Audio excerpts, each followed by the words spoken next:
absolutely, absolutely. So we'll do then a 5-minute kind of overview of the pituitary gland and the things that it regulates, and some of the signs and symptoms of some of these different pituitary conditions, and then end the sort of didactic presentation at that point, and then take questions and hopefully address any questions or concerns that people have. So what's this?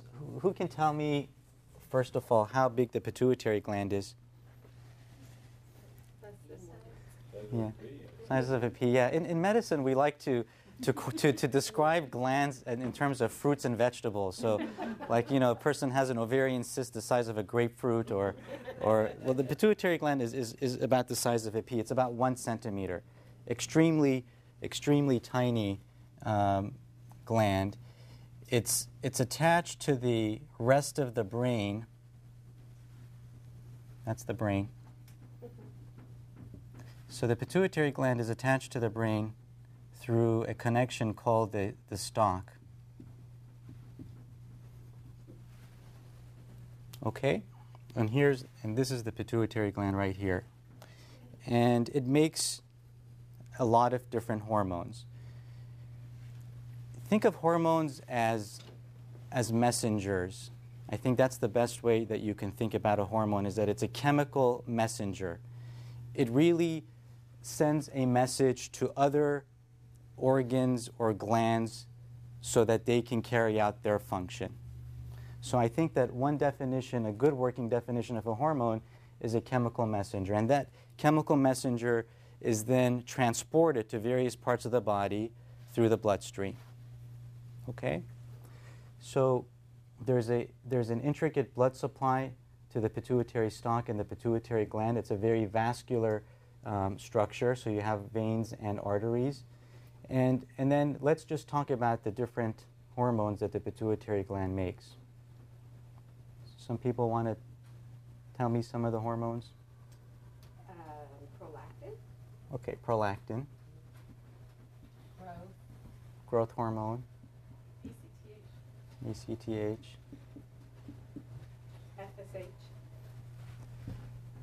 FSH. We'll put LH next to FSH because they work together. Cortisol is regulated by the pituitary gland, but not made by the pituitary gland. That's a good one. That's a good question. And we've got Anybody else? TSH. TSH. That's TSH. And then one hormone, and the last one is a sort of a trick question, because this last hormone is actually not made by the pituitary gland. This last hormone is made by the hypothalamus, which is higher up in the brain, and the pituitary gland just serves as a storage area for it, and that's correct, antidiuretic hormone. So antidiuretic hormone is made here in the hypothalamus and then travels down the pituitary stalk and then just sort of gets stored in the back part of the pituitary gland. So there you have the pituitary hormone. So what do these stand for? This stands for thyroid stimulating hormone. So this hormone that is released by the pituitary gland then gets released into the bloodstream and finds its way down into the neck, where it stimulates the thyroid gland to make thyroid hormone.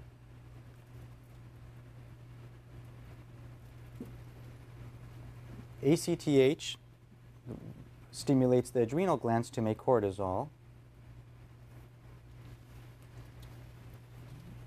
FSH and LH regulate reproduction, sexual function, ovulation, sperm production. Essentially, the ovaries and the testes are what is regulated by LH and FSH. let's do antidiuretic hormone goes to the kidneys and helps us retain water. Okay, so a person who doesn't have antidiuretic hormone, what happens? They're peeing all the time, constantly peeing, and because peeing all the time will cause dehydration, the signal for thirst comes in, and so you drink. So thirst and urination, so that's antidiuretic hormone. Prolactin and growth hormone are interesting because they don't act on another gland, they act directly. And so growth hormone acts on different places in the body, essentially everywhere. Growth hormone is a very bad term because growth hormone doesn't just regulate growth, it regulates metabolism. So in fact, the better name for growth hormone is metabolic hormone, but because we normally think about growth hormone as a hormone that regulates linear growth, how tall we are, that's where it got its name. So lots of different effects of growth hormone. And prolactin acts on the breasts to cause lactation. And in men, we're not so sure. In men, the role is a little bit less clear, but it probably is involved in breast formation, breast tissue formation.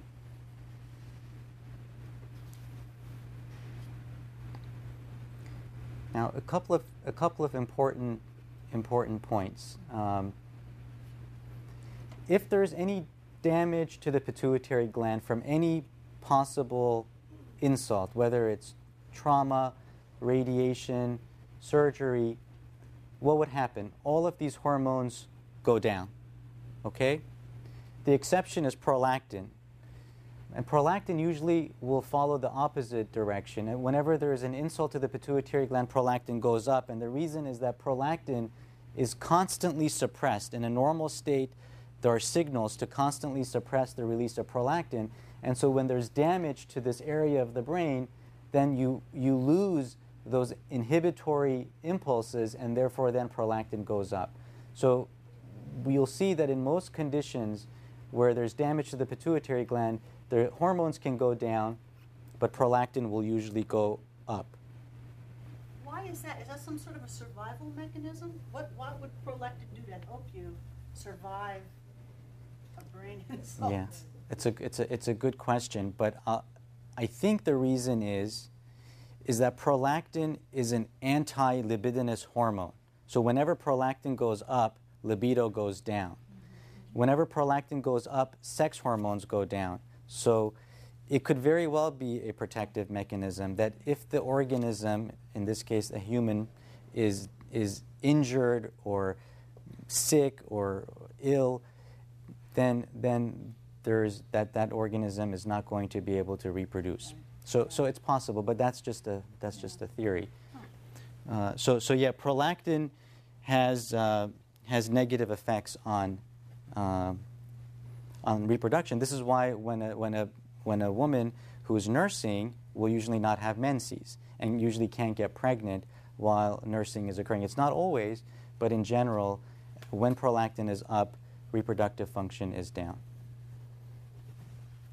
We're going to get back to growth hormone because I think in a talk about quality of life, which is the topic for today, growth hormone is very important in quality of life, as is all of these hormones. There's not a single hormone here that will not in some way affect quality of life. Okay? I think that's really important because I think a lot of times what I notice, Dr. Cohan, is after pituitary surgery, what I hear from patients that don't see you, that because maybe they just had what they call just had a prolactinoma, and then the prolactin goes back to normal, but they still have some effects that I've seen throughout the 10 years of dealing with patients that are a lot like Cushing's or the other hormones, but the doctors tend to say, well, those symptoms are not related because prolactin doesn't cause any symptoms. Right. But like you just said, all these hormones are important, and so we don't know the effects that an imbalance causes, and that there are strange things that happen after surgery, and hormone levels go back to normal. Absolutely, I agree 100%. You know, prolactin I said initially that we're not sure what role it plays in men other than breast development, but that must be an extremely simplistic notion, because prolactin is a hormone that does not really decline with aging. It is pretty well maintained throughout adult life, and so there's got to be some other effects. So you're absolutely right. A prolactin problem, which we may sort of think in the scheme of these other hormones is not that critical, in fact is probably very critical. Growth hormone we'll get back to. ACTH and cortisol, very, very important in terms of daily functioning. In fact, ACTH and cortisol are life-sustaining. It's a life-sustaining axis, this axis here. Without ACTH and cortisol, if a person is not replaced, usually the organism will not survive for more than several days.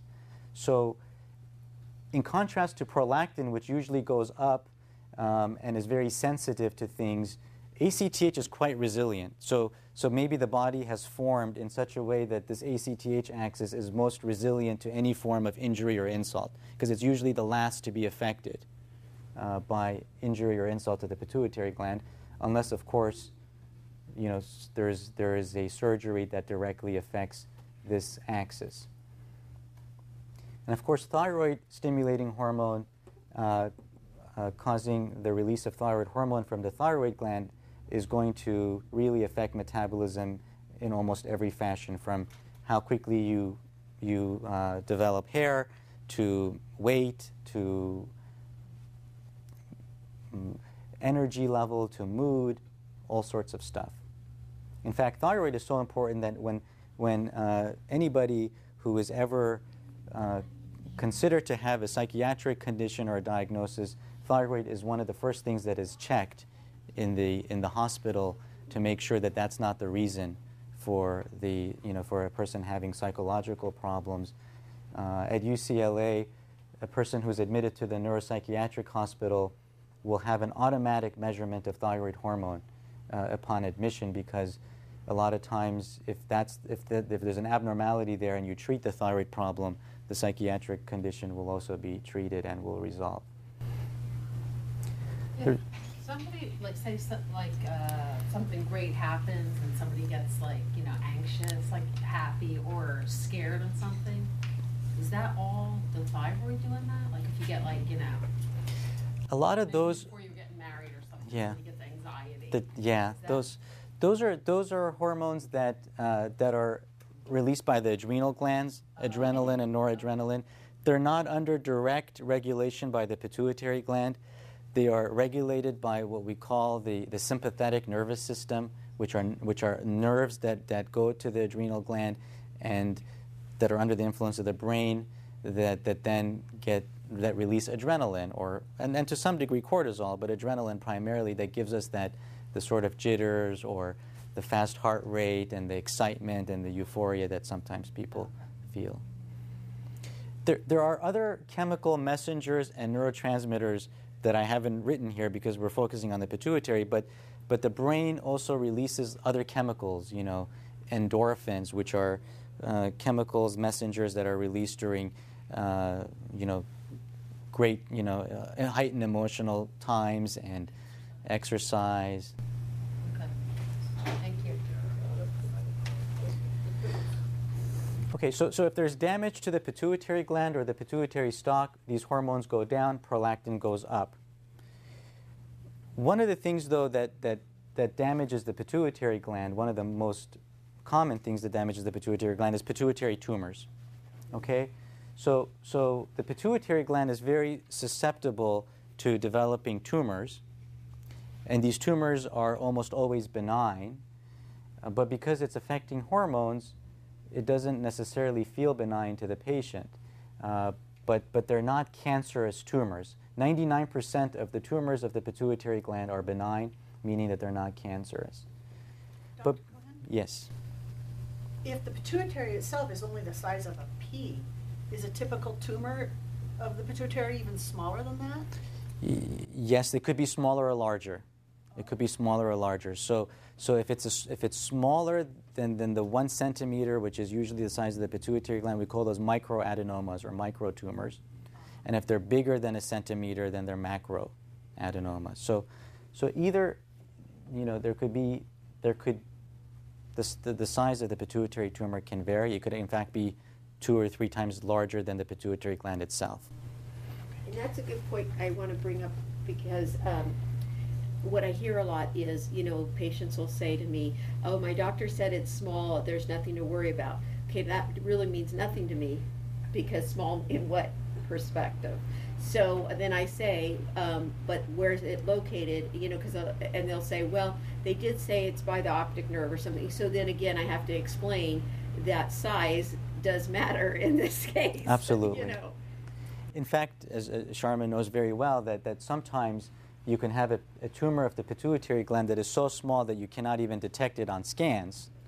And usually those are the ones that are ACTH secreting, that they're so tiny that there may be 1 millimeter or 2, 1/10 of a centimeter that you can't even visualize on a scan, yet they're sending the signal to make a lot of the hormone and cause a lot of the hormone ACTH and causing lots of problems in the body.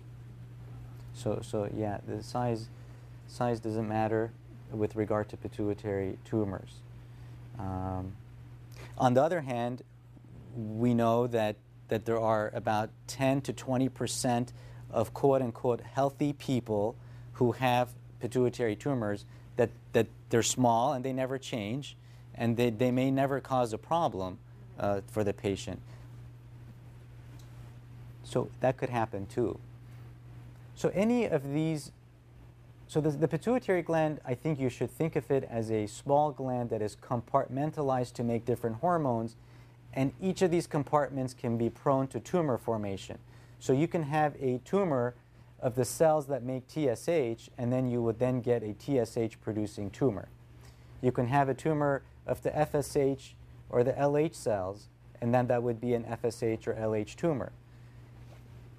When you have a tumor of the ACTH cells, that's called Cushing's disease. Okay? When you have a tumor of the growth hormone cells, it's acromegaly. When you have a tumor of the prolactin cells, it's a prolactinoma. And what about tumors of antidiuretic hormone? Just to quiz you to see if you were listening. Now, antidiuretic hormone is not a pituitary hormone. It's just stored in the pituitary gland. It's made in the brain. So you don't get tumors of antidiuretic hormone. Okay, but antidiuretic hormone can be affected by tumors and other tumors in the pituitary gland. So I think does everybody have any questions about this general diagram of the pituitary? Can you have more than one tumor? Yeah, very good question. Can you have more than one tumor? Yes. In fact, the cells. Well, let me step back a little bit. When the pituitary gland develops from a stem cell, okay, so you have, most of the organs in the body develop from a cell which we call a stem cell. Stem cells are cells that can become any cell type in the body. Okay, so a stem cell is a cell, and this is why there's a lot of research on stem cells, because you can potentially tell a stem cell to go down a certain pathway and become and have a certain function. So the pituitary gland is no exception. It starts off by a primitive stem cell which can have all of these functions, and the stem cell then goes down and differentiates into different types of cells: TSH cells, FSH cells, ACTH cells. If you have a tumor of a stem cell that can differentiate into multiple hormone-producing cells, then you can get multiple hormones produced by the same tumor. The most common would be prolactin and growth hormone. But you can have a combination of all of these. And that's why it's important when the doctors are checking hormone levels that they actually check all of them, because I see a lot of times where a patient will say, well, they checked for my prolactin, or maybe they checked for thyroid, but they don't always check all of the hormones, and then sometimes it's missed. Or they might look at, someone may look acromegalic, and so they check their growth hormone or their IGF-1, but it's actually a dual producing tumor, and so then they don't actually treat it properly. Exactly. So let me just, I think people can ask questions. Well, I'll just keep on talking then. But people can ask questions as we go along. The other important aspect of the pituitary gland and any hormonal gland in the body is that it is controlled by what we call feedback. Okay, negative and positive feedback. What does that mean? What that means is that the pituitary gland tries to maintain a relatively constant level of various hormones during the day. And it senses the level of hormone and tries to adjust to that. So for example, let me just give you an example. If, for example, a person has a problem with the adrenal glands that make cortisol, let's say you remove the adrenal glands of a person, and now they don't have any cortisol, the cortisol level goes to 0.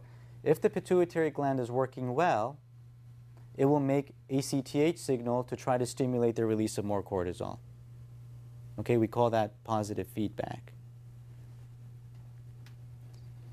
If, on the other hand, the adrenal gland for some reason is putting out a lot of cortisol, that cortisol will go back to the pituitary gland and inhibit the production of more stimulating hormone, in this case ACTH. So there's this feedback loop, and the net result is to try to keep the hormone level relatively constant.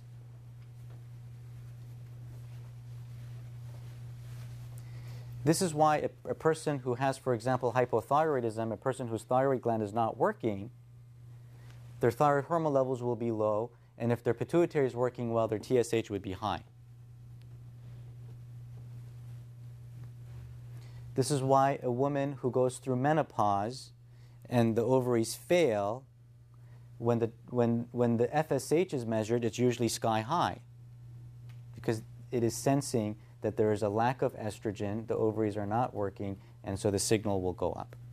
Okay? So that's feedback regulation. Is that luteinizing hormone? Yeah, same for luteinizing hormone. Although FSH is more involved has a more relationship with estrogen, and luteinizing hormone is more the signal to ovulate. But yes, both of them will go up in somebody who is in menopause. Or a man who has testicular failure, the LH and FSH would be high as well.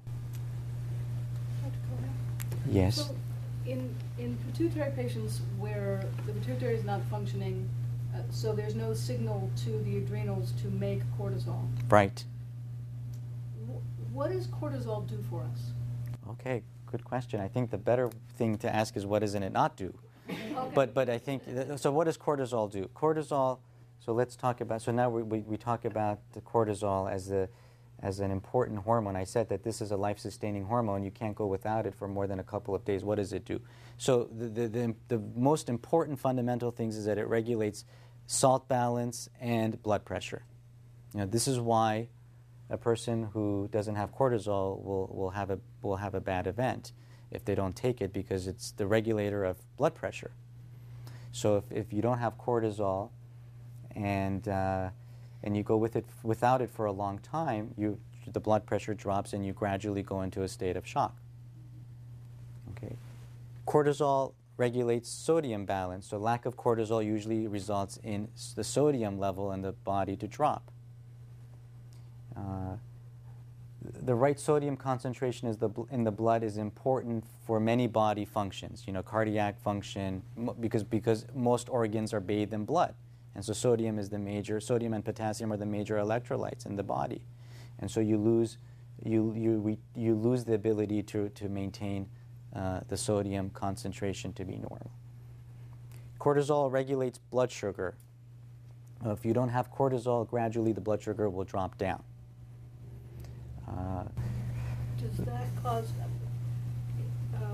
one of the things that we've noticed at various times is that if Julie's forgotten to take something or not taken enough or whatever, that there's an emotional response as well. Absolutely. And so yeah. is that from blood sugar changes, or what causes? Blood sugar, blood pressure. I think that there is going to be things that we don't know at the level of the brain that are happening too when there's not enough cortisol in the brain. There is. I mean, I think I said that jokingly, but it is really true that cortisol regulates almost everything. One thing to remember is that one particular hormone, like for example in this case that we talked about, cortisol, may be regulated by more than one signal. So although ACTH is the main signal to help you make cortisol, growth hormone also helps counter-regulate this axis. So for example, if a person has lots of growth hormone, they could metabolize cortisol more. Or for example, blood sugar, if a person has low cortisol, the blood sugar is likely to drop, but they can kick in and make growth hormone, and growth hormone can bring up the blood sugar. So sometimes multiple hormones help with one particular issue in the body. And there's diabetic? If you have too much cortisol, it will make you diabetic. If you have too much growth hormone, you could become diabetic. But it's a chemically induced diabetes that can be reversed, right? Absolutely. Yeah. When you say diabetic, does that mean pre-diabetic? Does that mean what they call diabetes 2 or diabetes 1? All of the diabetes that could be induced by a pituitary tumor, for example, a Cushing's tumor or a growth hormone tumor, would be type 2 diabetes, which is a diabetes that usually we see in people who have gained weight, and a diabetes where there's plenty of insulin, because the problem is not in the pancreas where insulin is made, but a problem with insulin action, that insulin is not sufficient. Diabetes 2 is above what level of the diagnosis of diabetes type? The type 2 diabetes is diagnosed when the fasting blood sugar is above 125. Okay. And normal blood sugar is under 100, 70 to 100. Okay. So pre-diabetes would be 100 to 125, and diabetes above 125. And so pre-diabetes can be a result of the... Absolutely. It could be, depending on how bad the condition is, the pituitary condition is, you can be pre-diabetic or full-blown diabetic, but usually it would be a form of type 2 diabetes, okay, which is not a condition where you don't make insulin. What part does the hypothalamus play? The hypothalamus, okay, good question. So the question was, what part does the hypothalamus play? The hypothalamus is actually telling the pituitary gland what to do. So although we say that the pituitary is the master gland, in fact, probably the hypothalamus is really the master gland, because the hypothalamus is in turn giving signals to the pituitary gland, so then the pituitary gland can make its hormone. Did you follow? Do you follow? Does everybody follow that? So the hypothalamus, which sits right up here at the base of the brain, sends its signals down the stalk, which tell the pituitary gland to release these various hormones. The problem with hypothalamic hormones is that they are made in rapid pulses, and it's hard to measure them. So whereas these hormones of the pituitary gland are much more stable in the blood, and we can measure them, and their levels are relatively constant. Of course, there could be variations during the day. These hormones are released in a particular rhythm. They're not always released at exactly the same amount each day. There's a rhythm, there's a normal rhythm of hormone production. But the hypothalamus is sending those signals, and those signals are difficult to measure. We don't have the tests to measure them accurately. We could measure them, but they're not as accurate as measuring the pituitary hormone. Would there be a benefit to ever measuring them and trying to? Sometimes what we do is,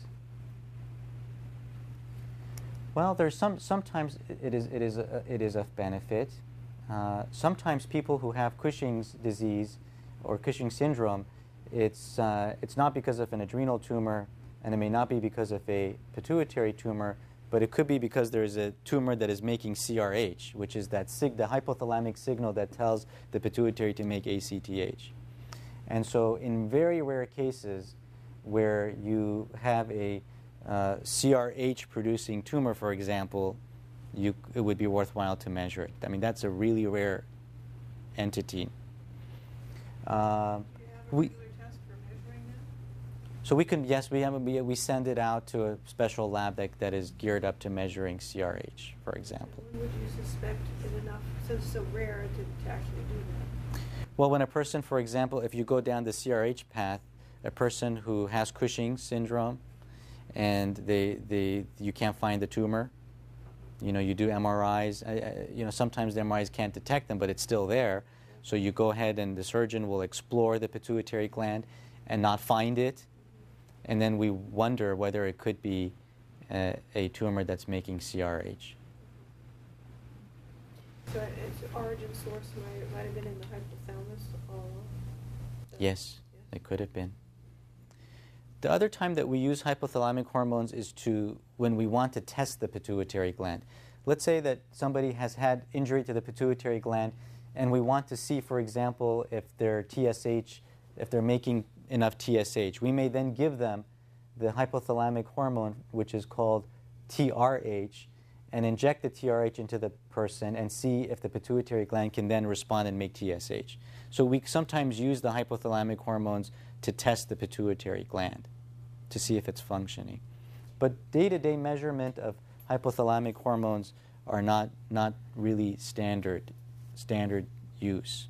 Very few labs can do them, and I think one of the problems is that they are released in very quick little pulses, and it may be hard to measure. Dr. Cohen, can you also mention a little bit about the stock effect? Like, I get a lot of patients that'll say, the radiologist said my pituitary stalk is tilted. They think I have a tumor, but they don't see it. Right. So the pituitary stalk is this thin connection of the pituitary to the rest of the brain. If there is a tumor, for example, on the right side of the pituitary gland, it will push the stalk to the left, just by pressure. Okay.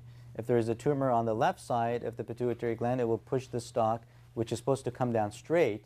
It may push it to one side or the other. Okay? And when the stalk is pushed to one side or the other, what happens? Those hypothalamic signals can't come down, and these hormones will then usually go down, with the exception of prolactin, which will go up, because I mentioned that prolactin is under chronic inhibition. The thing in the hypothalamus that regulates prolactin is dopamine. Okay, so dopamine is a neurotransmitter in the brain that regulates prolactin. And so when dopamine is made, it comes down the stalk and inhibits the release of prolactin. If there's any problem with the stalk, whether it's pushed to the left or right or compressed, that dopamine can't come down, and so now there's a relief of the inhibition, so prolactin goes up. So this is important because when somebody's prolactin level is up, that doesn't necessarily mean that they have a prolactin tumor. It could just be because there is pressure on the stalk. And so this is a common mistake where a person may have, for example, may go to the doctor for sexual dysfunction, or a woman may go to the doctor because they're not having any periods, and the doctor checks the prolactin, and the prolactin level is high, and assumes that there's a prolactin tumor. But it could just be because there's damage to the pituitary, or there is some other tumor type that's just putting pressure and impeding this dopamine from coming down, and therefore prolactin will go up. And so a dopamine agonist, a drug that would do that to lower prolactin. So explain what that means. So sometimes when, for example, a person who has high prolactin level, we take advantage of the fact that dopamine inhibits prolactin and give them a dopamine-like drug, you may have heard of these drugs like bromocriptine or cabergoline, which is Parladel or Dostanex, and these are drugs that are dopamine-like drugs that will then shut down the production of prolactin. And will they also affect growth hormone? Can they also? In some cases, they will lower growth hormone levels as well, about 10% of the time. And will they shrink the tumors? If it's a prolactin tumor, it will shrink the prolactin tumor. If it's a growth hormone and prolactin co-secreting tumor, making both of them, it can shrink those too. If it's just a pure growth hormone tumor, it's unlikely to shrink them. Are there drugs that will shrink the growth hormone tumors? Yes, we have a drug. They're injectable drugs, but we have a series of drugs which are called somatostatin analogs or somatostatin-like drugs, which will inhibit growth hormone release and growth hormone tumors. Because the chemical signal that's coming from the hypothalamus and making you make growth hormone is somatostatin. So if you take advantage of that, somatostatin is inhibiting the release of growth hormone, just like dopamine is inhibiting the release of prolactin, and you take advantage of that and give somatostatin, and then you can inhibit the release of growth hormone. Those drugs are called sandostatin and somatroline. And how effective are they to make a tumor actually shrink? About 30 to 40% of the time. They normalize growth hormone levels about 60% of the time. They shrink growth hormone tumors about 20% of the time. So if a tumor was large per se, like you had a large growth hormone tumor, and would it be best to start with the medication like sometimes we do with prolactinomas and see if we can shrink the tumor or debulk it and then go on medication if you can't remove the whole thing? There is, for growth hormone tumors, there are some data that suggest if you start a person on a medication initially for maybe a couple of weeks to a few months and try to shrink it a little bit, that may make it easier for the surgeon to remove that whole tumor. The situation is a little bit different from with the prolactin tumors because the medications that shrink the prolactin tumors sometimes make those tumors kind of scarred and may make it difficult for a surgeon to remove it after the fact. So I think we've transitioned into treatment. So let's talk about, so the treatment, if you have a prolactin tumor, you can treat these medically with dopamine-like drugs, like Sharmyn was saying, or you can treat them surgically by removing the tumor. For growth hormone tumors, you have medications, which is sandostatin and somatroline, which can be used, or you can remove the tumor. There is really no effective medicine to shrink ACTH tumors or Cushing's tumors, so they have to be removed. There is also no medication really that's effective in shrinking FSH or LH tumors, so they have to be removed. And there's also no medication that's very effective to take care of these TSH tumors, so they have to be removed. So for prolactin and for growth hormone, you have both medical and surgical options, but for all the other ones, it's primarily surgical. Is there a such thing as a non-secreting Yes, adenoma? absolutely. That's a great question. The question is, can you have a pituitary tumor that is not releasing any hormone? Absolutely. In fact, about 30% of pituitary tumors don't secrete a hormone. Those are called non-functional tumors. Most of those are these FSH and LH tumors. Because if you look at those tumors carefully, you'll see that they come from the origin of these FSH and LH cells. So if you have an FSH and LH cell, why do we call those non-functional? Why doesn't a person who's making like lots of LH and FSH become like a super fertile, hyper testosterone person? Why is that? Because I said that these stimulate the hormone, the gland next, below. You know, if you have too much TSH, you're going to have too much thyroid hormone. If you have too little TSH, you'll have too little thyroid hormone, and so on and so forth. So why is it that if you have an FSH or LH tumor, that we call those non-functional? They're not hormonally active, even though that they're making FSH and LH. The reason is, gets back to this issue that these hormones have to be released in pulses in a particular fashion. If LH and FSH is released continuously all the time, it shuts down that whole axis. In fact, how is FSH and LH released? Well, in a woman, FSH and LH is released in a monthly fashion, in a monthly cycle. You don't make FSH every day, at the same level, or LH at the same level. The cycle is such that you get a peak of LH sort of mid-cycle,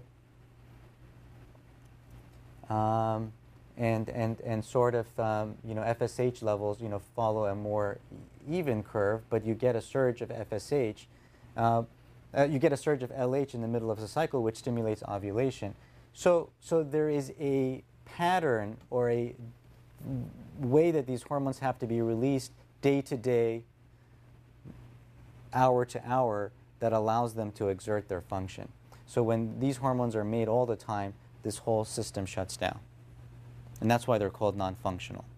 But non-functional doesn't mean that it won't affect other hormones, because a non-functional tumor usually are big tumors. Because non-functional tumors don't make too much of a hormone, usually by the time they're diagnosed, they're big. And so the first sign of a non-functional tumor is usually a headache or a visual problem. And so when this tumor gets really big, it can press, and so it can inhibit the release of TSH, ACTH, growth hormone, and make prolactin go up. It's complicated. It's very complicated. Yeah, it's very complicated, and so I drew straight lines from ACTH to cortisol, but as I said, growth hormone can regulate the release of cortisol. Thyroid hormone, cortisol can inhibit the release of ACTH, but too much cortisol can suppress your TSH levels too. Too much cortisol, cortisol is a stress hormone. What happens when we're under severe stress and we have a lot of cortisol? Well, cortisol can inhibit the release of LH and FSH. So this is why when it's severe stress, usually reproductive function goes down. So this becomes extremely complicated. Prolactin has an inhibitory effect on LH and FSH. I already told you that. Has a stimulatory effect on the breast. And growth hormone, we didn't talk about growth hormone. Growth hormone can affect everything from your energy level to how well you think, to concentration, to how much fat you have around your waist, to how well you dream. We had a patient who had head injury, a young woman who had very bad head injury, and her growth hormone levels went down, and she came into a study that we were doing on head injury and pituitary failure, probably about 3 to 4 years down the road, and we found that she was growth hormone deficiency, and we gave her growth hormone, and she called back and she said that I was able to dream again. So growth hormone is made typically at night when we're sleeping. That's when it's made the most. So some effects with dreaming. Now, there's really no, like cortisol, like we discussed. I think that these hormones affect almost all bodily functions. There are receptors for thyroid hormone on almost every tissue in the body. On the growth hormone, how does it, the belly fat, does it like body to store fat there? Yeah, growth hormone is a lipolytic hormone, which means it's a fat breakdown hormone.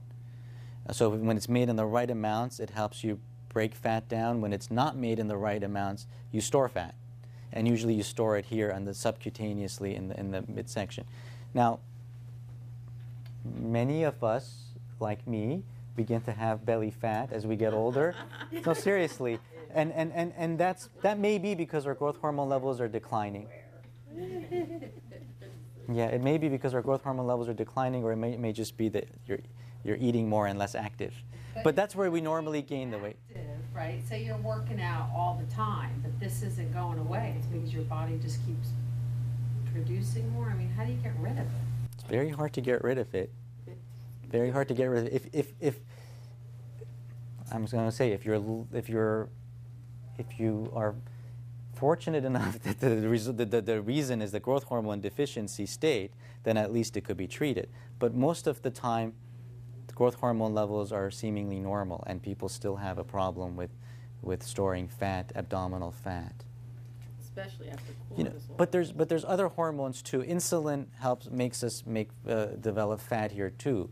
So insulin is a hormone that causes, fat formation usually in the abdominal area as well. So it's not, you can't, one of the things is that if you take a single body process, in this case we're talking about fat, multiple hormones regulate that.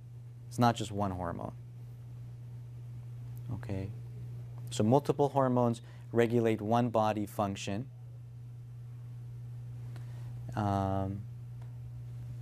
And so there, you may have a non-pituitary reason for that. It may be genetic. It may be a genetic factor. Maybe factors that we don't know. I mean, who knows? Maybe there's more hormones made by the pituitary gland. We haven't discovered them yet. Yes. How come you can take hydrocortisone to replace cortisol, but not ACTH or something? Why can you not have that particular chemical? It's a good question. So I'm asking yeah. particular because I heard someone else mention this earlier, but I had an adrenal tumor which caused my pituitary to stop producing ACTH, and so my remaining adrenal gland isn't producing cortisol.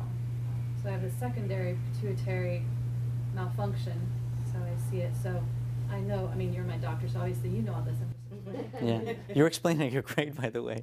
You're doing a good job. But, Yeah. so I've always wondered actually why the ACTH can't be stimulated in another way, but we can take cortisol. It's a great question. Why? I think the question is why. Part of the question is why are some of the hormones you're able to take as an oral medication, like hydrocortisone, and why some of them you have to inject. And the reason is that these hormones are either steroid hormones, and if it's a steroid hormone, you can ingest it orally. If it's a peptide hormone, it gets degraded by the juices and the acid in the stomach, so you can't take it orally, so it have to be injected. So cortisol is a steroid hormone. It could be taken as a pill. ACTH is a peptide hormone. If you were going to give ACTH, which is really what your body is missing, I agree, absolutely agree, it would have to be injected. I couldn't use a patch. You would have to. You could. There's some hormones that we can give as a patch, but the science to deliver ACTH and allow it to get absorbed through the skin and for it to be stable is difficult. For example, when we give ACTH, when we measure somebody's ACTH level in the blood, if you're going to a good lab, the nurse or the phlebotomist, as soon as they draw your blood for ACTH, it goes on ice. It goes immediately in the refrigerator or on ice because it gets rapidly degraded. So room temperature poses an issue for that to be going through a transdermal or through the skin preparation. Now, could you do something to it to make it more hardy? Sure. Probably there are ways. I think science is not caught up to your questions. You could give ACTH as an injection, but what's the problem? The problem is that ACTH is made in pulses through the day. And if you come and give ACTH all the time, it may not work as well. And so you're going to have to find a way to pulse it so that you're getting more at different times of the day. But could you conceivably have some form of a pump device that's inserted that is giving you ACTH? Yes, it is possible. The technology is not there yet. We can give ACTH as one injection, when we do a test, but to give it chronically as a treatment, it's problematic. And then there would be the problem that if your adrenal gland didn't respond to the pulse at the time, then you'd have a whole other problem. Right. So what is this whole? What is this? Did everybody understand Danielle when she described what she was describing about not having cortisol because she had an adrenal tumor? because I think this is an illustrative situation about feedback and different things. So let's say that, for example, a person has a tumor in the adrenal glands. We said that the adrenal glands, which sit above the kidneys, are what make cortisol. And we have 2 adrenal glands, okay? And let's just say now that a person develops a tumor in this adrenal gland that's now making lots and lots of cortisol. Okay, so cortisol is going way up. Okay? So what happens when cortisol goes way up? Prediabetes or diabetes can occur. Cortisol also is a hormone that in excess breaks down bone, so osteoporosis can occur. We said that cortisol regulates blood pressure and salt balance. So if you make too much of it, you're going to get hypertension. You're going to get too much of this hormone is going to cause your blood pressure to go up. It's going to, too much cortisol also makes you store fat. So we talked about growth hormone as a fat regulator, but cortisol is too. So you're going to get fat deposition. And in this situation with cortisol, you don't just get it in the belly, but you can get it here in the back and you can get it over the shoulders. High cortisol levels will cause mood changes, severe mood changes. This is why if anybody has ever taken a high dose of prednisone, let's say for an asthma attack or whatever, let's say you took a dose of prednisone because you had bad asthma, you could hallucinate, pretty much go psychotic for a period of time. There is a disease called steroid-induced psychosis. Depends on how sensitive you are. But if you have too much cortisol, that can happen. I don't know, 100 more things can happen to you. None of them are good. So now you have too much cortisol. So what happens? Now there's no problem in the pituitary gland in this patient, right? Because the problem is that the adrenal gland is making too much cortisol. The poor pituitary gland here, our poor little pea-sized gland, is sensing, oh my God, all this cortisol is coming in. I better stop making ACTH, okay? Because the ACTH was the signal that was stimulating the release of cortisol, right? Normally ACTH makes you make cortisol. But through the negative feedback, because there's now a lot of cortisol, the pituitary gland is not going to want to make signal to make more cortisol, which is ACTH. So the ACTH level goes down, okay? Goes to 0. What happens to this adrenal gland? So try to make up the difference? Well, but there's no ACTH. There's no signal to it. So this poor guy has no signal. It's going to atrophy. It's going to slowly, like any muscle, it's going to atrophy. It's going to get smaller. It doesn't have the signal to make hormone. It goes into a dormant state.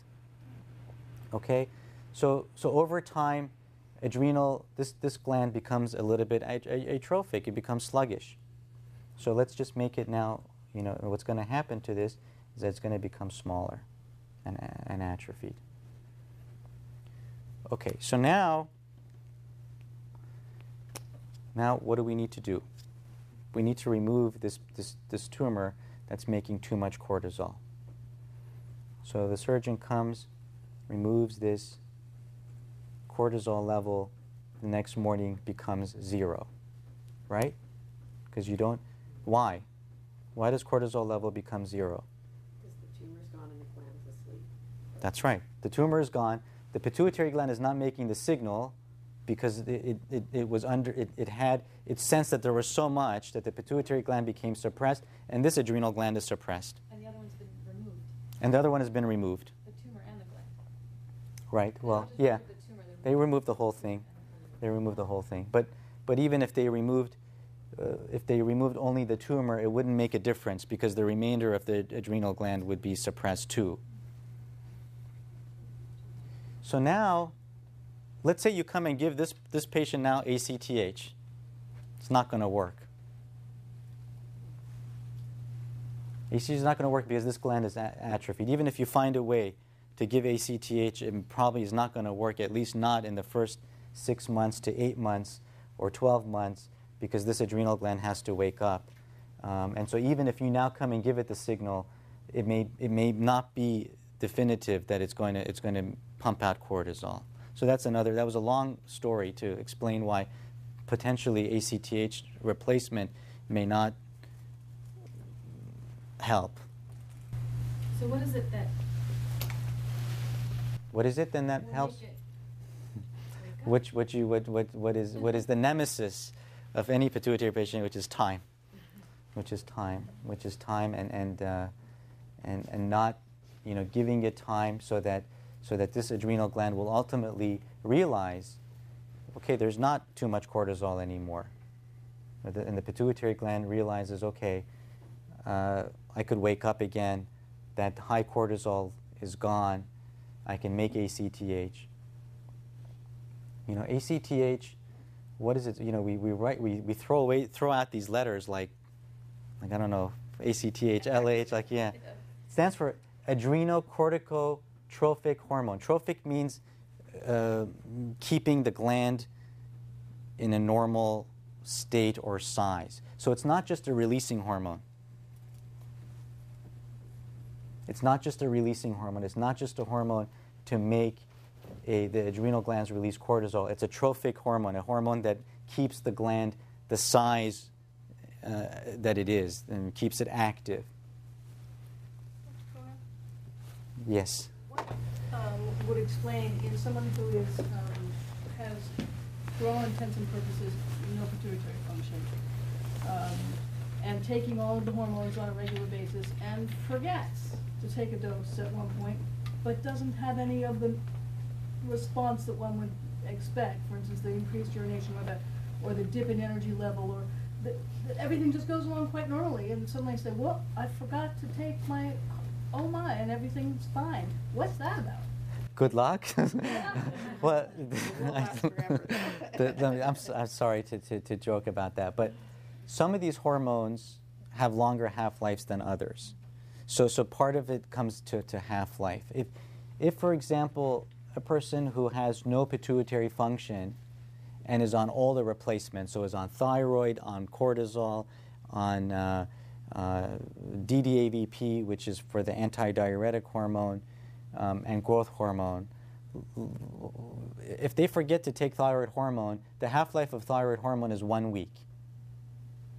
So it's going to take a week before the level becomes half, another week before that half becomes half, and usually it takes 4 half-lives for the hormone to fully exit the body, 4 to 6 half-lives. So probably for 4 to 6 weeks, not much is going to happen if you skip your thyroid hormone. Okay. What's the half-life of cortisol? That's just 4 to 6 hours. that's not one you really Yeah. want to play around So with. usually a day or two, it will catch up with you. Okay. It also depends on what state the body is at that time. If you miss your cortisol and all you're doing is, sitting and just chilling out, not doing very much activity, your body is unstressed, you could probably go on for a while. But as soon as you begin to do something that increases the demand for cortisol, like exercise or run, or if there's an illness or an infection that normally would trigger more cortisol response in order to fight that, you'll feel it more quickly. Half-lives also depend on the person. And DDAVP is an example where some people can take antidiuretic hormone, which is the thirst and urination hormone, and it will last them for the full 24 hours. And some people will take it. She's one of the people who takes that hormone, who I know is not here, says that even if she takes it every 4 hours, it's still not enough. Yeah. It has water everywhere and needs to have enough water and access to a restroom. So it depends on how well your body metabolizes these hormones. The science is not great, though, because most of these hormones were not to be ingested as a pill. They were meant to be released in the bloodstream, and so it's not an exact science. Absolutely, absolutely. So So how do we figure it out? Well, we have some idea based on weight, but that's only a very small part of it. We have tests that we can do and levels that we can measure, so we can. How often would you test? Depends on the hormone. So for thyroid hormone, probably every couple of weeks until we get the dose right. For growth hormone, probably every month or two until you get the dose right. The trickiest one is cortisol, because you cannot really do a blood test to tell you if you're giving a person enough cortisol, and because it can change from day to day or week to week, hour to hour. So it's very So that's very tricky. But we know, I mean, through studies that have been done on, for example, giving a radio-labeled tracer that is the building block of cortisol to people to see how much cortisol a normal body makes per day, we know that roughly the normal body makes anywhere between 15 and 30 milligrams of cortisol per day. so after. But that's a big range. I mean, some people do. Some people have pituitary tumors and they get it treated and they go back and they feel fine and they feel better than they felt before, and they take their replacements and everything is fine. And other people are suffering every day Well, I'm for a long time. total, Hypothesectomy. Yeah, total pituitary gland removal, 6 months to a year to balance it out. But the question is essentially that you have a pituitary condition which, as a side effect of that condition, causes high blood pressure. And so, and the comment, which I understand is very difficult, is that because that primary source, or that the tumor is still there, or some parts of it is still there, the blood pressure is not fully treated, because the underlying problem still is the pituitary. And so all of these medications that are being thrown at you are, in a sense, Band-Aids on a bigger problem. And so it is very, very frustrating for both you and your doctor, because the conventional medications for hypertension were not designed to really treat hypertension from cortisol excess. So essential hypertension, which is when people have high blood pressure, that's what it is. It's not necessarily hormonally mediated. All of the medications are for that. And Cushing's syndrome, which is a 1 in a million condition, is not common enough for pharmaceutical companies to make a medication to treat the hypertension that comes from it. Oh, but there could be if they really tried. Probably, yes, there could be. There could be. One class of medications that could be useful is a diuretic called aldactone, potentially. Spironolactone, yeah, that's the same one. Didn't help you either. It didn't seem to help, and my primary care doctor said that he thought it was actually causing some sort of side effects. So he took me off of that and put me back on HCT. And Okay. Yeah, I say aldactone or spironolactone because spironolactone is if you give spironolactone, it blocks the action of ACTH on the adrenal glands as it relates to making not cortisol but another hormone called aldosterone, which elevates the blood pressure. So sometimes the dose has to be increased. There are no. It is frustrating. It is tough. In a way, what you have is what we call, malignant hypertension, hypertension that is very severe and requires many different medications, and even if you take all of them, it's still not controlled fully. And then the problem is that sometimes they may work, and your blood pressure plummets, and you end up having a low blood pressure. Sometimes you've never had that. Okay, that's actually a good thing that you haven't had that, because sometimes these medications will work. And why could it work? Because sometimes all of a sudden ACTH production may go down. Sometimes hormones from the pituitary tumor are released in a cyclic fashion. And so a lot of times, you can have a period of time when all of a sudden things become a little bit quiet. And if you're taking 5 blood pressure medicines, then you'll plummet. So in a way, you're... it's like 138 over 80 or something like that. I never have textbook what they say, 160 or what is it? 120 over. 160. I Yeah. never ever had that. So anyways, So it's difficult, because the underlying problem is the pituitary. Any treatment is not going to be fully effective. So I think that the treatment should be directed at taking, in your case, or in a case of residual tumor, is at treating that residual tumor. Can I back up a little bit to your Drawing you had on the board? Yes. About the pituitary. I had an adenoma that was a large non-secreting adenoma, and it eventually burst. I guess they call it with apoplexy. Yes. And what I don't understand about that is, what does that cause to happen in those tissues around the pituitary? What happens when an adenoma decides to go? Yeah. And is it bleeding? Is it just fluid leaking into the brain? What is actually happening? Yeah.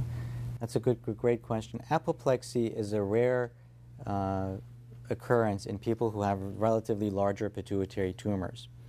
And the thinking is that as the pituitary tumor grows larger and larger, it may kind of outgrow its blood supply, and all of a sudden, it can infarct or die on itself, and in doing so bleed.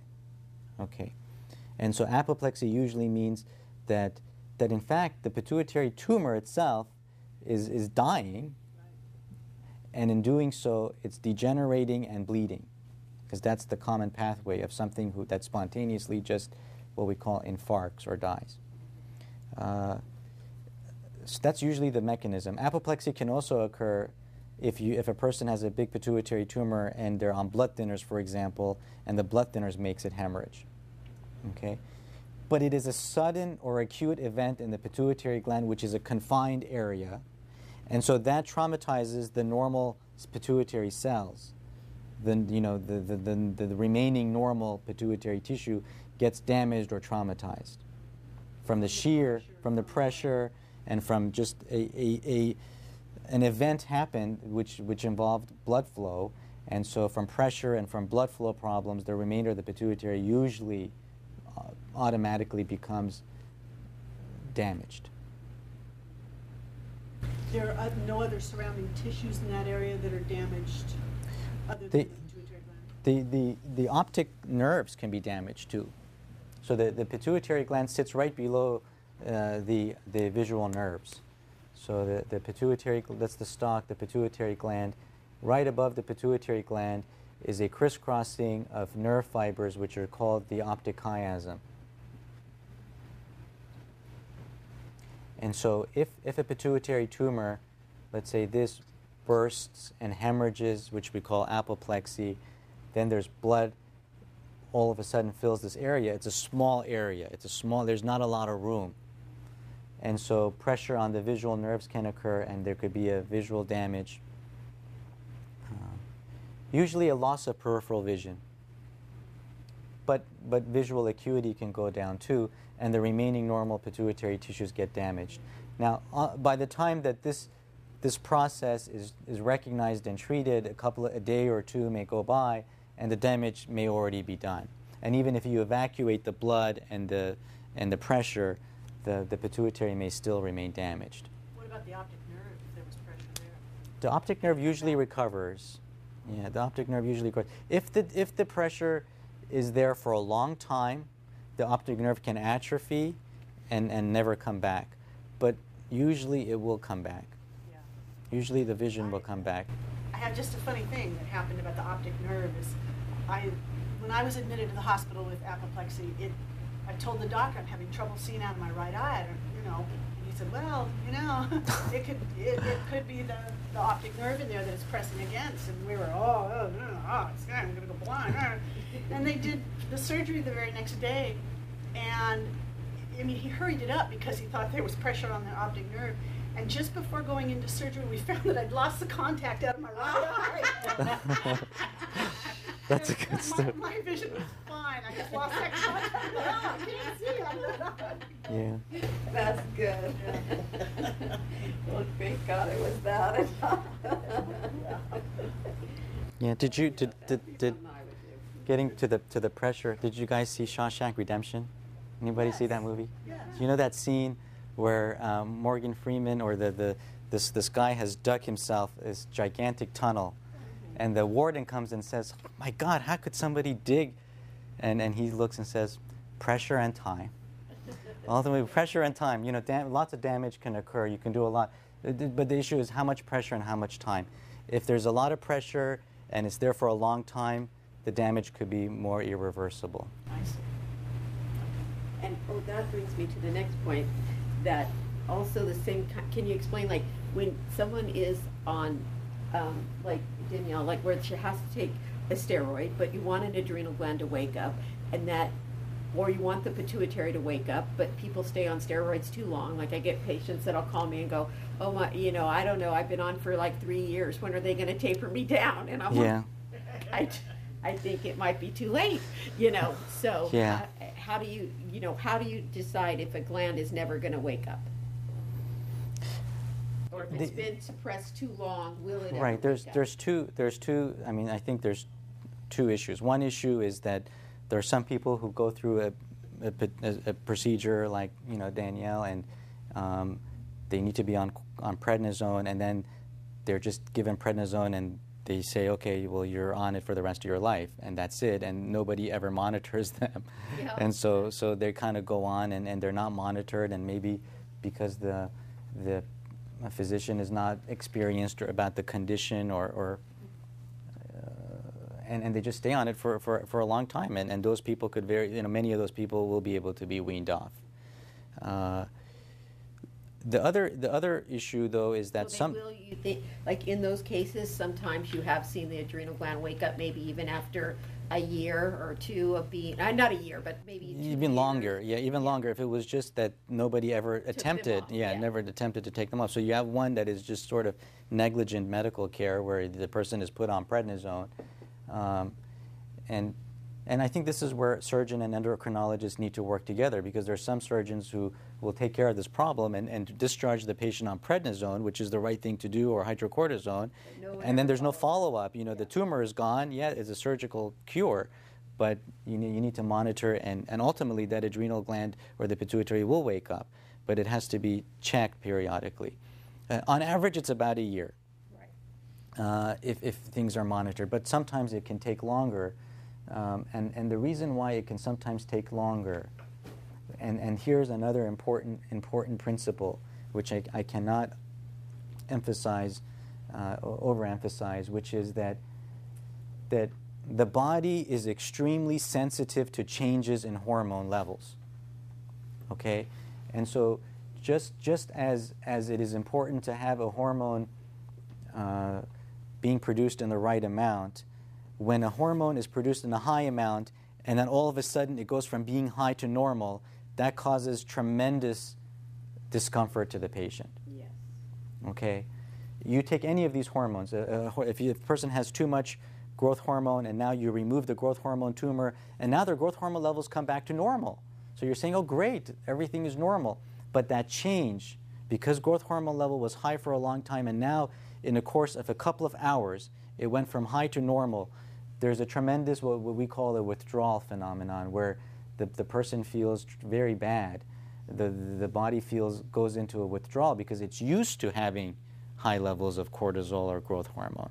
I always tell the patients, it's like a drug addict. And, Yes. And I don't think society has done anybody justice by not educating our physicians well enough, or our society, that because I have so many patients with such emotional roller coasters after surgery, and I always tell them, yes, I want you to ask your doctor, but unfortunately, don't be upset if you come back with your laundry list of complaints after surgery not answered, because chances are there isn't an answer for you. And I know this because I've lived through it and with a lot of patients.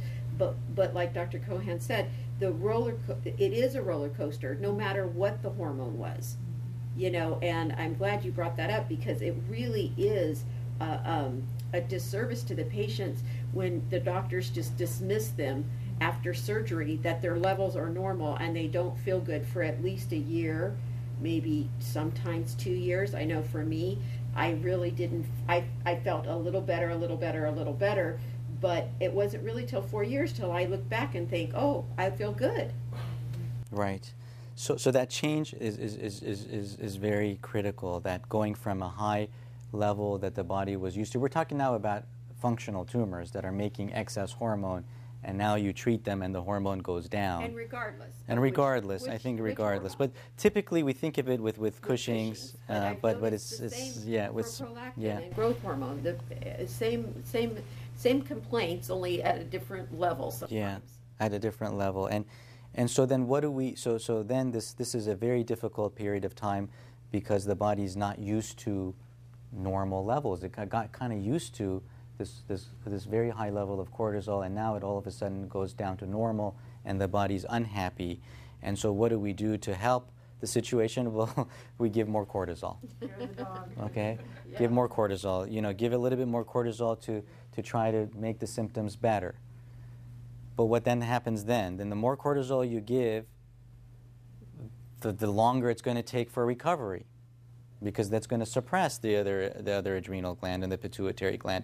And so it is a fine balance and very difficult. And so it takes time. It takes a lot of time. It takes a year, maybe sometimes a couple of years, And I think like the spouses and the family members have to remember that this was a serious illness, and that the patient doesn't know why they don't feel well, even though they've had this successful surgery and these hormones are normal, and their doctor is telling them, there's nothing I can do for you because you're in remission. And so I just really want to stress that just because that is the case doesn't mean the patient feels good.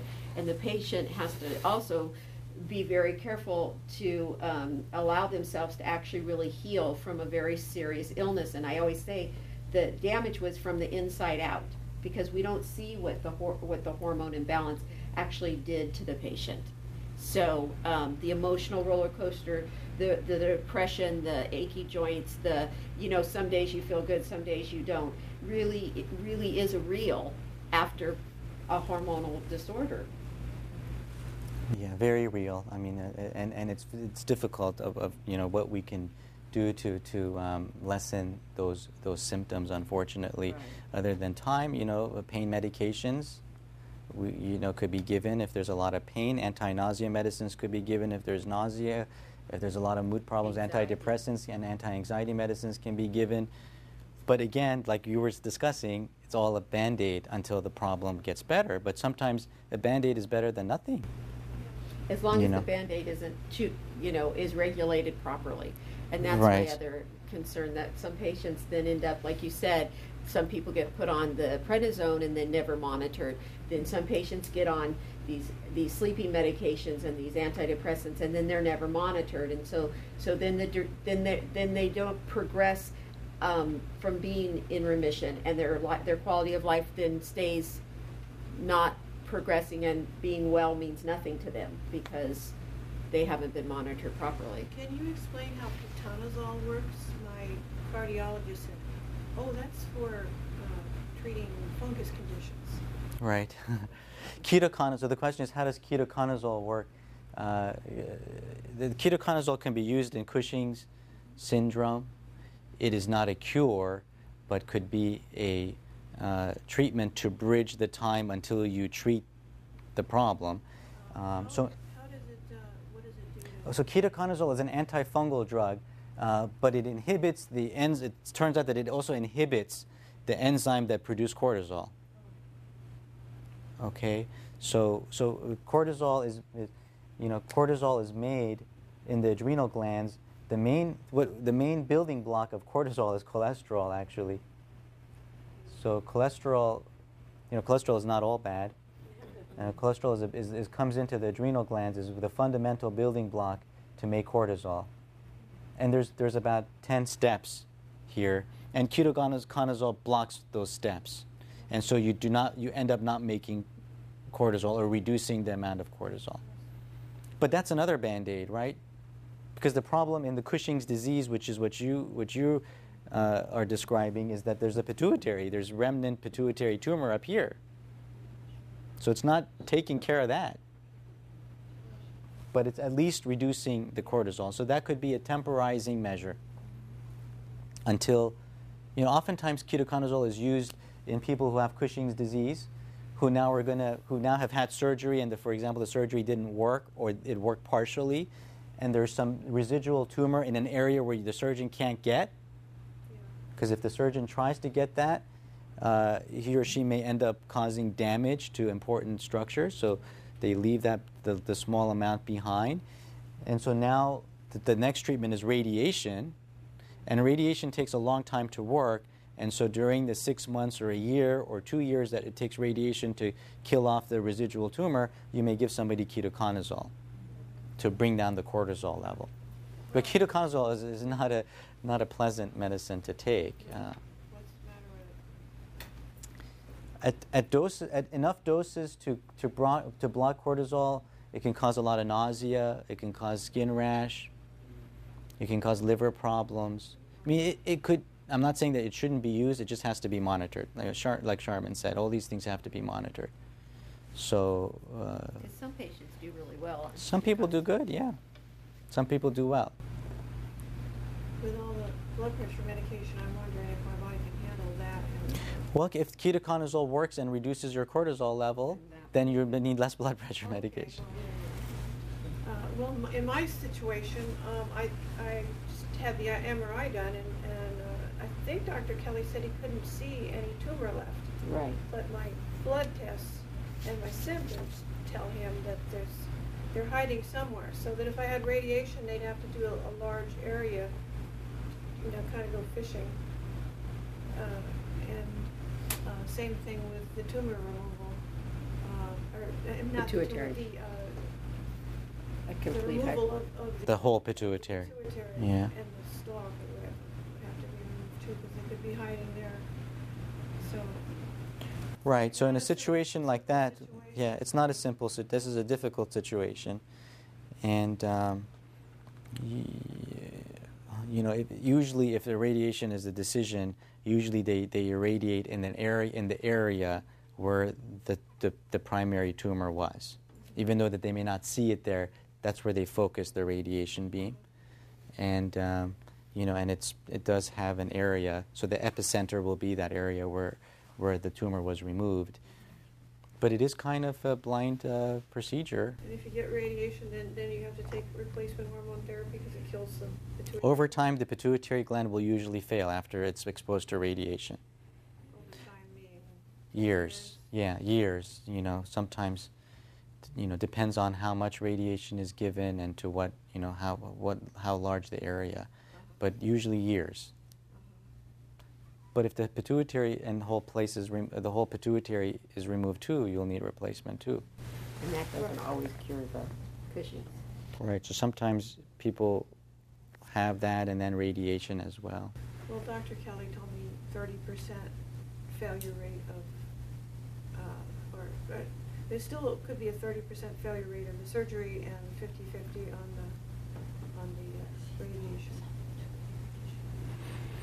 Yeah, your situation is a difficult situation where I think that there's different levels of difficulty. There's the levels of difficulty in a person who has a pituitary condition to first get to the right diagnosis. That's the first level of difficulty, which is just actually getting the right diagnosis, which sometimes takes years and drives people crazy. And so that's the first level of problem, and sometimes the diagnosis is too late until there's apoplexy and the pituitary gland is bled and not working anymore. So the first level of difficulty is getting the right diagnosis. The second, so it took 10 years, okay. The second level of difficulty is once you've got it diagnosed, to have the right surgeon, team to help treat you. Having then the third level is having the right surgeon team treat you, having the procedure be successful. Okay? If the procedure is successful, you have a couple of years of feeling crummy. Okay? Okay? Right? You have a couple of years of not feeling well until things come into balance. Okay? Usually. Not everybody.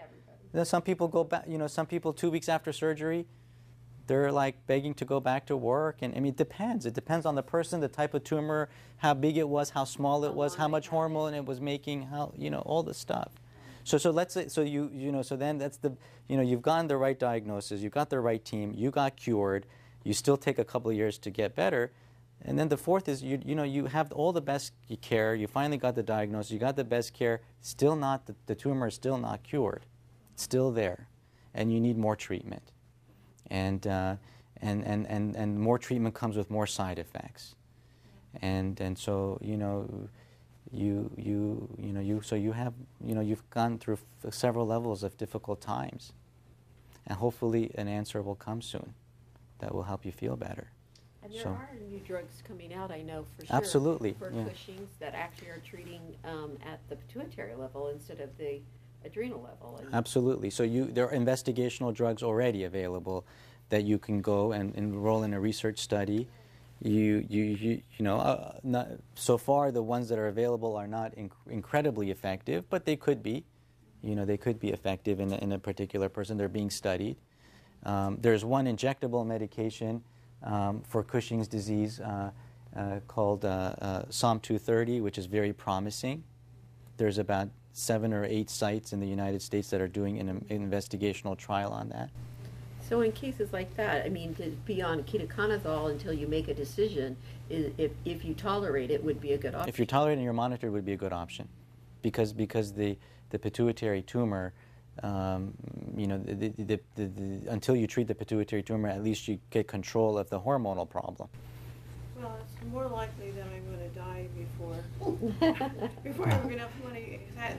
The surgery I did have made me go bankrupt. Well, the ketoconazole, though, can be treated, I mean, it's through a prescription, so.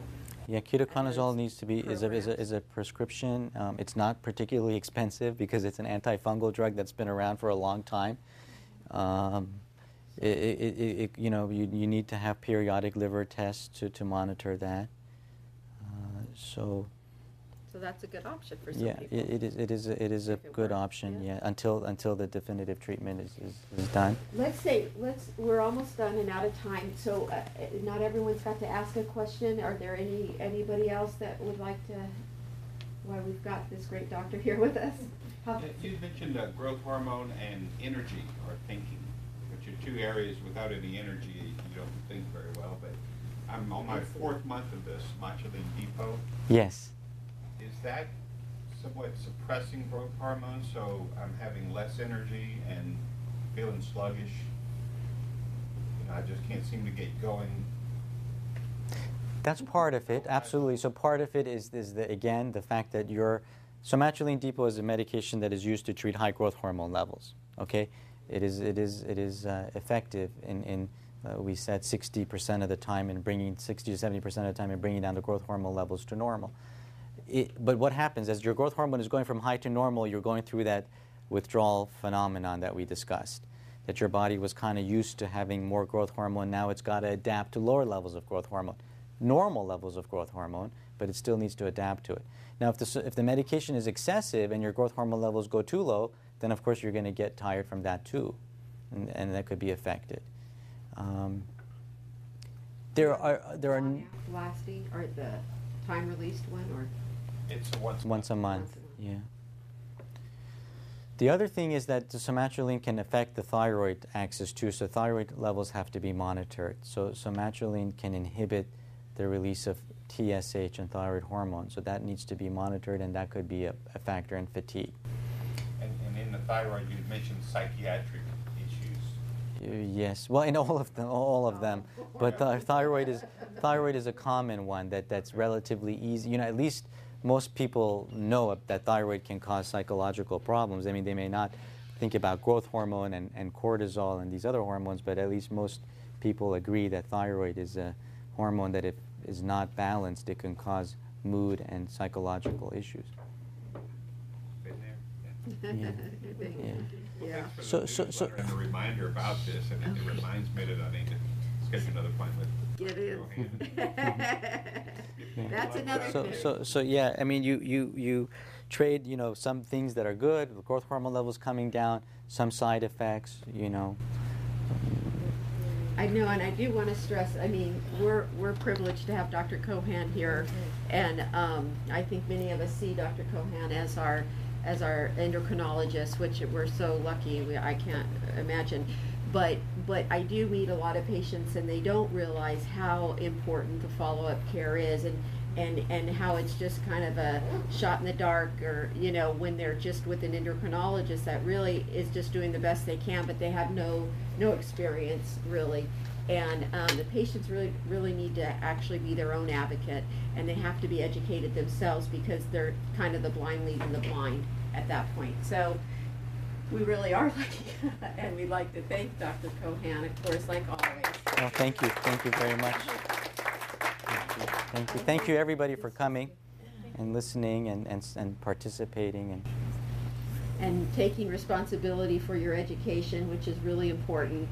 And if we could do one thing for other patients, is to talk about this with your medical doctors. If you need information to give to them, I always have it available. And we really need to start really focusing on getting more public awareness. So tell your friends, tell people that this is a real disease, and that it can affect you even if your doctor doesn't diagnose you or doesn't recognize it. It can still be an issue. So thanks, everybody. thank you. And we will see every, okay.